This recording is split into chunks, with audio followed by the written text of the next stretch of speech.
Before starting the installation of the Calibre Safety Grill, ensure you'll be working in a safe environment by carrying out a gas test. Once you are happy with the gas readings, you can proceed with the first part of the installation, and that is to clean the lip of the manhole ring. This can be achieved quickly with a flat chisel, wire brush and a rag. Because the marker is adjustable, it can be used on different diameter rings. When the lip is free of loose material, lay the template marker on the lip. With a piece of engineering chalk, mark the hole locations.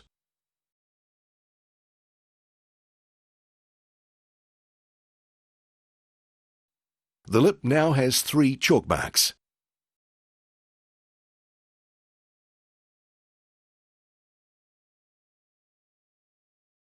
With a small drill bit, drill a pilot hole in the center of the lip at the chalk marks.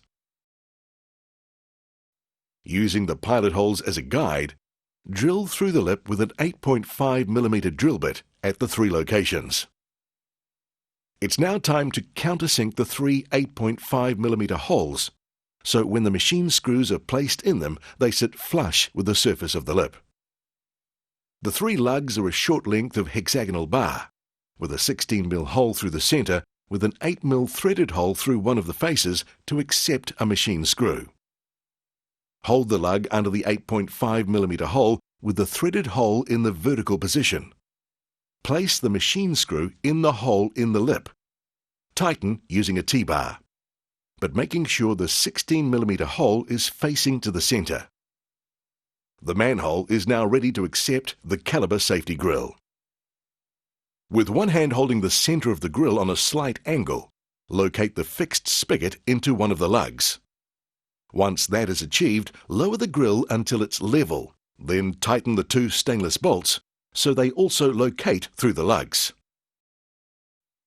After tightening with a ring spanner, the Calibre Safety Grill is now secure. With the lugs in place, the time it takes to remove or replace the grill is less than 1 minute. The Calibre Safety Grill has patent pending and design registration in New Zealand and Australia.